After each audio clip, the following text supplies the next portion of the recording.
O patrimônio cultural em pauta na rádio da Universidade. Momento do Patrimônio. Produção e apresentação, Marcelo Coelho de Souza. Boa noite, ouvintes. O Momento do Patrimônio segue conversando com a arquiteta e ilustradora Ana Luísa Keller sobre sua história em quadrinhos Beco do Rosário, que reconstitui graficamente o espaço urbano da Porto Alegre dos anos 20 e seus personagens históricos. Também vamos falar um pouco mais sobre o mercado independente de quadrinhos. Ana, como tu vês atualmente a representatividade feminina no mercado de história em quadrinhos e a importância disso na representação também das personagens femininas, né? Olha, eu acho que isso daí de uns anos para cá tem sido um assunto muito debatido, principalmente nos meios independentes, né, dos quadrinhos brasileiros. Nós temos agora uma geração de autoras muito conscientes da necessidade de trabalharem para conquistar esses espaços, né, e no sentido também de trazer outras representações, porque no momento em que nós tínhamos uma produção muito dominada pelos homens, o que acabava saindo era muito, né, aquilo que agradava mais ao olhar masculino, como a gente diz. Então, a interpretação das mulheres é diferente, a experiência das mulheres é diferente, tanto no mundo quanto no mundo específico dos quadrinhos, e isso daí está sendo, né, tá sendo mostrado mais e mais agora nos últimos anos.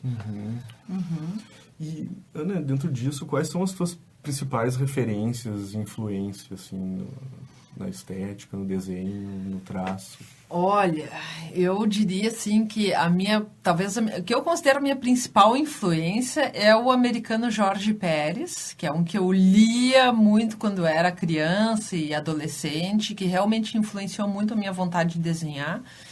E hoje, assim, eu tenho muitas referências de mulheres também, uma francesa, a Isabelle Detain, a roteirista marfinesa Marguerite Aboué, né? Temos várias outras, né, que hoje, assim, me inspiram muito nas minhas soluções gráficas, na minha forma de produzir também, né? Então são coisas assim que cada vez mais eu vou conhecendo mais e vou também me inspirando mais nessas mulheres que estão aí, mas é uma mistura, tem vários. Sim. E, né, assim, tu fez o trabalho, tu fizeste para o mercado franco-belga, né? Eu atuei desde 2006 como desenhista. Eu venho atuando assim intermitentemente como desenhista para algumas editoras de lá, né, sob demanda, ou seja, é um mecanismo em que eles buscam pessoas para desenhar as histórias cujos roteiristas já deixam prontos, né, na forma de texto de roteiro. Então, existe uma demanda muito grande lá, porque eles têm muitos lançamentos por ano também. E isso foi, digamos que, uma escola para mim depois, né? Que eu passei a minha infância e adolescência lendo muito comics norte-americano. Ou seja, DC Comics, Marvel, né? Super-heróis, essas coisas tudo eu adorava. Só que depois também eu vi que dava para fazer outro tipo de história em quadrinhos, né, com uma linguagem um pouco diferente, né, não tão padronizada quanto o mercado americano, né, enfim, exigia. E, enfim, foi uma escola muito, muito interessante nesse sentido. E agora há pouco também, pegando essa questão de trabalho fora, se estivesse em Cabo Verde para ministrar uma oficina, né? Como é que foi os resultados? Olha, foi muito interessante, porque eu fui a convite da professora Gildara Spandim, que é do leitorado brasileiro em Cabo Verde, né? Ou seja, é uma divisão que se ocupa de promover os contatos, né, entre Brasil, Cabo Verde, literatura, cultura. E ela é uma pessoa muito dinâmica e, enfim, trabalhando também com peças de teatro, representações, né, exposições e oficinas. ela me convidou a partir do trabalho do Beco do Rosário para dar 3 dias de oficina de quadrinhos lá para, enfim, diversos interessados, né? Desde graduados até meninos, né, de escola. E foi muito interessante, foi uma experiência maravilhosa, porque eu aprendi muito com eles. Foram 3 dias em que eu levei diversas histórias em quadrinhos brasileiras daqui, independentes, né? Deixei com eles lá e mostrei, olha, tipo, esses todos são quadrinhos independentes também. A gente também aqui tem jeitos para fazer, que a gente pode discutir juntos. E foi muito pouco tempo, infelizmente, mas tive alunos extremamente interessados e com muita sede de aprender. Então, desde roteiro até a montagem de storyboards, desenho, cores, aplicação de textos, tudo isso a gente discutiu um pouquinho de cada etapa de como é fazer uma história em quadrinhos, né? E eu acho que eu também fiquei muito aberta, assim, ao input deles, né? Assim, da experiência deles, de o que eles sabiam já fazer, o que eles ainda queriam saber, né? Que eu podia ajudar. Então, foi muito interessante. Foi uma oficina bem completa, assim, até... Foi. E como é que o mercado independente chega até eles lá, ou é mais o... Então, eu acho que eu é que acabei levando... Pois né? é, até porque essa descoberta da professora, né? Ela te descobriu através da internet? Foi. Foi através da internet, ela pesquisando, e eu achei realmente muito impressionante, porque ela realmente foi atrás de ver, assim, que produção de quadrinhos brasileiro poderia ter algum diálogo com Cabo Verde, com a história, né, com as questões locais. E eu acabei caindo, então, nessa loteria, né? Fui sorteada. E realmente foi muito interessante, porque eles têm uma deficiência lá assim, no quesito de disponibilidade de obras, que a gente aqui no Brasil já não tem, né? Nós temos ainda uma diversidade muito grande, apesar de... né, no que diz respeito aos quadrinhos independentes, a gente sempre tem questões de problemas de distribuição também, de alcance, porque nós somos um país continental. Então, nesse sentido, eu quis levar já vários da minha própria biblioteca para lá e para deixar como doação para, enfim, tentar fazer uma aproximação nesse sentido também. E aqui a cena independente, tu vê que está crescendo, ainda tem espaço. Sim. Olha, eu diria assim que com a internet, e principalmente nos últimos anos, com o surgimento e popularização das plataformas de financiamento coletivo, como Catarse, agora tem Apoia-se também, nós tivemos como que um boom, né, nos quadrinhos independentes brasileiros. O preço das gráficas também começou a ficar um pouco mais barato, que facilitou, mas os autores se apoiam muito na divulgação, né, dos seus trabalhos via internet e conseguem depois imprimir e publicar obras de muita qualidade, assim, profissional, fazendo um financiamento coletivo, né, mobilizando a sua base de fãs e apoiadores para conseguir fazer uma tiragem e vender nos eventos, né? Porque nós temos agora muitos eventos também de quadrinhos. Então, assim, eu acho que nós temos uma cena muito pujante, né? A dificuldade agora, que muitos de nós debatemos também, é começar a trazer público de fora do meio dos quadrinhos para conhecer os quadrinhos. Então, esse agora que nós estamos... Esse é o desafio.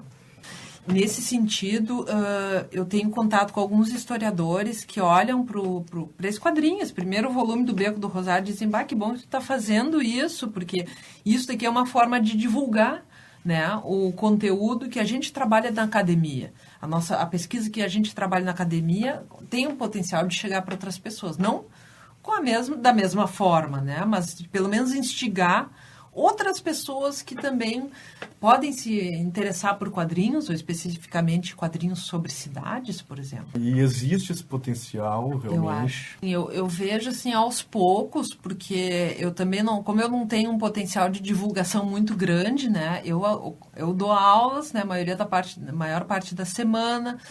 Estava trabalhando com uma editora francesa até agora há pouco, então sobrava muito pouco tempo para realmente ir conhecer as pessoas, mas até dentro da academia e agora aqui na rádio, né, a gente consegue fazer chegar num público um pouco maior, porque eu noto que tem muito interesse, eu noto, assim, que tem outros quadrinistas independentes que também estão falando das suas cidades, e eu acho que esse é um jeito de trazer esses outros públicos também tanto para o meio dos quadrinhos, né, quanto para o debate sobre a cidade, sobre a cultura, sobre o patrimônio, né. Então, eu acho que é uma ferramenta que está aí para a gente usar, ela é relativamente barata, né, e esse é o meu esforço, meu foco agora é justamente esse, poder usar os quadrinhos para trazer todas essas questões de pesquisa, realmente... trazer um jeito de democratizar esse conhecimento que às vezes fica fechadinho lá numa dissertação, né, numa tese, numa biblioteca especializada, numa revista especializada, mas que eu acho que as pessoas têm que ter acesso também. Né? Então... Ótimo.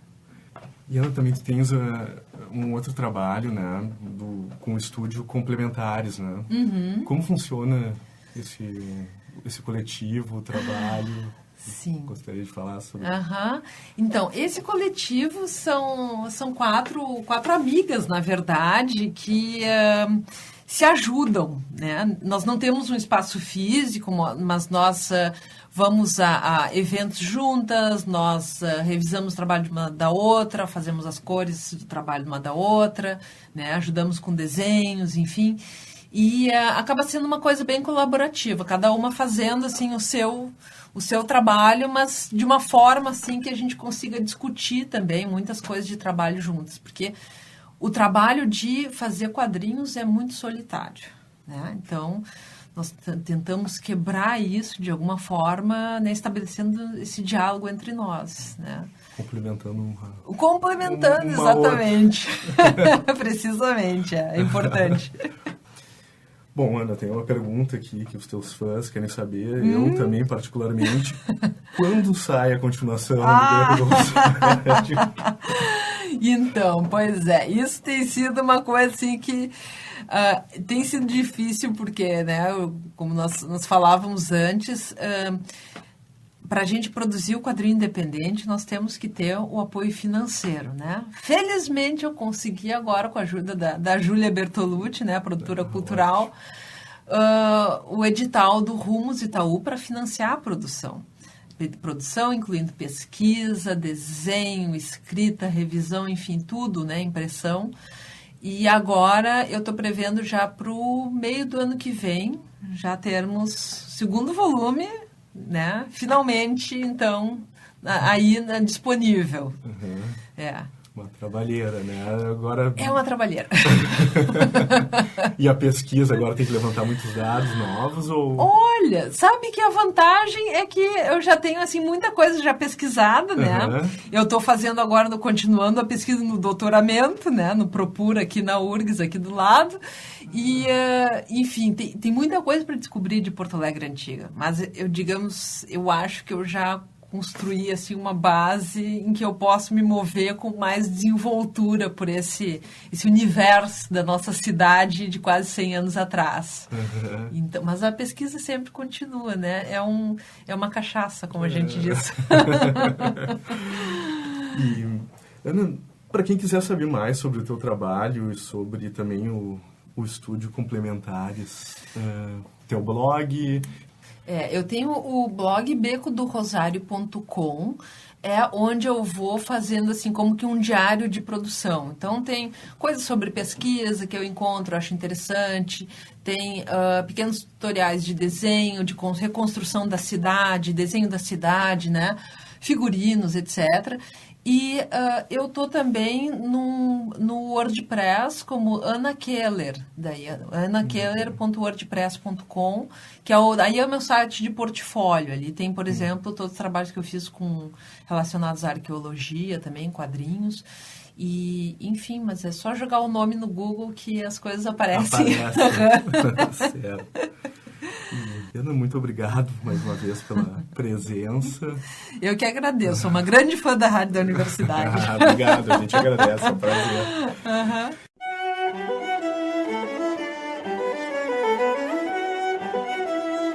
Encerramos a segunda entrevista com a arquiteta e ilustradora Ana Luísa Keller. Boa noite e uma ótima semana a todos. O Momento do Patrimônio é produzido pelo setor de patrimônio histórico da Superintendência de Infraestrutura. O SPH coordena o projeto Resgate do Patrimônio Histórico e Cultural da URGS, que é responsável pela restauração, manutenção e pela adaptação às demandas contemporâneas do conjunto edificado da universidade. O projeto de acessibilidade ao prédio da rádio da universidade está em fase de captação de recursos pela Lei Federal de Incentivo à Cultura. Para saber como contribuir, acesse o nosso site urgs.br/patrimônio histórico. Este programa teve produção e apresentação de Marcelo Coelho de Souza e gravações e mesa de áudio Jefferson Gomes.